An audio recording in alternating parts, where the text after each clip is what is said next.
On our planet Earth, there are around 340 billion trees. And here's a crazy fact. Every single year, IKEA, the world's largest furniture brand, uses about 1% of those trees. That's almost 30 billion trees every year, or about 963 trees every second, turning into IKEA furniture. But who would believe that this billion-dollar empire actually started from nothing more than a few tiny matchboxes? And the boy who built it? He couldn't even remember the names of things properly. Yet that very weakness became his biggest strength. Welcome back to another video, dear viewers. Today's story is about Ingvar Kamprad, a boy who made his first business deal at just 6 years old. His family noticed early on that he was different, sharp, curious, and had a natural talent for business. One day, his grandmother gave him 88 Swedish cents, and little Ingvar used that money to buy 100 boxes of matches. To encourage him, his first customer was none other than his grandmother herself, who bought one box for 3 cents. Soon, people around the neighborhood started buying matches from him too. Within no time, his small investment tripled and turned into 3 Swedish krona. It wasn't much, but this little experience lit a fire inside him, the passion to buy cheap and sell smart. While other kids his age were busy playing around, Ingvar was busy selling household items, doubling or tripling his profit each time.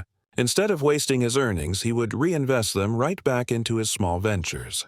When he was finally sent to school, teachers noticed something strange. He had trouble reading and remembering words. It turned out he suffered from dyslexia, a condition that makes reading and memorizing difficult. But Ingvar didn't let that stop him. Even in school, he kept his little shop running, selling pens, watches, and belts to his classmates. He made his first big profit by selling 500 pencils right inside the classroom. At 17 years old, when he graduated, his father gifted him money to register his own trading company. In 1943, that company was officially named IKEA. The name itself had meaning. I and K stood for Ingvar Kamprad. E came from Elmtarid, the name of his family farm, and A came from Agunnarid, the name of his village. At first, IKEA wasn't even a real store. It was more like a virtual trading company focused on delivery orders. Ingvar began selling the same items he'd been trading since childhood. He worked out of a tiny wooden shed, packing orders himself, unaware that this little space would someday grow into a global furniture empire. In the early days, Ingvar sold pens, wallets, and other imported goods. His business was doing well for a teenager, but he realized something. All these products were already available in regular stores. That meant people would only buy from him if his prices were lower, or if he offered something unique. So he started doing market research. He made a list of items that were cheap to manufacture but sold at a high price in stores. He couldn't understand why a pen that cost 1 Swedish cent to make was being sold for 10 cents in grocery shops. While others his age were chasing freedom and fun, Ingvar was diving deep into market economics. His research revealed the truth. Products were cheap to make in factories but became expensive during distribution. By the time they reached stores, costs had piled up. Ingvar realized that to win the market, he had to cut down transport and distribution costs, even if it meant long hours and detailed planning. Until this point, he hadn't sold any furniture. But after World War II, in 1948, the Swedish government began building lots of new homes. And with that came a huge demand for affordable furniture. This was Ingvar's golden opportunity. He added furniture to his product catalog, and soon it became the most popular category, leaving all other items behind. He started buying inexpensive furniture from local manufacturers and selling it for a profit, but still cheaper than competitors. Because of his dyslexia, he couldn't remember the product codes. So instead of numbers, he began giving his furniture simple, memorable names. Customers loved it too. It made ordering much easier. That small creative decision became one of IKEA's biggest advantages. Orders skyrocketed because people could easily recall the names. However, with so many companies selling similar products, competition was fierce. Everyone tried lowering prices, which often led to poor quality products. The reputation of mail-order companies started going down. That's when Ingvar made a bold move. He decided it was time to open IKEA's very first physical store. Ingvar made up his mind. He was going to open a physical IKEA store where people could actually see and touch the furniture before buying it. This move would also cut down delivery costs, since customers could now buy furniture directly from the store. And for those who didn't trust the quality of mail-order products, this was their chance to check everything out in person. As a marketing strategy, Ingvar even decided to offer free Swedish bus rides to customers. When IKEA's first-ever store launched in 1953, it was a massive hit. Nearly 1,000 people lined up outside because everyone needed affordable furniture to decorate the new government-built homes. Ingvar's plan was working perfectly. He still mailed catalogs, but now customers were also visiting the store in person, a brilliant combination of mail order and physical retail. IKEA became the first mail-order company to also open a real store, and to make it even more attractive, Ingvar added a swimming pool beside it. Soon, IKEA wasn't just a store. It became a local tourist spot where families came for outings and ended up shopping too. IKEA was rising fast, but Ingvar didn't realize that traditional furniture retailers were about to become his biggest obstacle. By the 1950s, IKEA's rapid success was making Swedish furniture dealers furious. They were still stuck using the old mail-order system and couldn't compete with IKEA's low prices. In response, they started doing everything possible to block IKEA's progress. First, they got IKEA banned from trade fairs. Normally, whenever there was a fair, IKEA's stall attracted the biggest crowd. Because while other brands only displayed catalogs, IKEA showed real furniture people could touch and test. That made IKEA stand out, and the competitors hated it. Next, they tried banning price listings in catalogs because IKEA's prices were always the lowest. But Ingvar was clever. Instead of giving up, he organized his own trade fair, where no one could stop him from showcasing IKEA's products. This angered the furniture dealers even more. They threatened IKEA's suppliers, warning them that if they sold furniture to IKEA, they'd lose all their other clients. Terrified, most suppliers stopped selling to IKEA. This was a direct attack on Ingvar, and it hurt IKEA's sales badly. But Ingvar was not someone who gave up easily. He came up with a genius solution. While other retailers paid suppliers after 3 months, IKEA announced it would pay within 10 days. That changed everything. Suppliers, desperate for quick payments, began secretly delivering furniture to IKEA at night, away from the eyes of the other dealers. Around the same time, Ingvar started creating his own furniture designs and even began manufacturing wooden chairs in Poland, something no other retailer had even thought of. Ironically, this boycott didn't weaken IKEA, it made the company even stronger. Ingvar had survived every attack his competitors threw at him. Then, one day, something happened that would completely change IKEA's future. One of the employees noticed a customer struggling to fit a table into his car.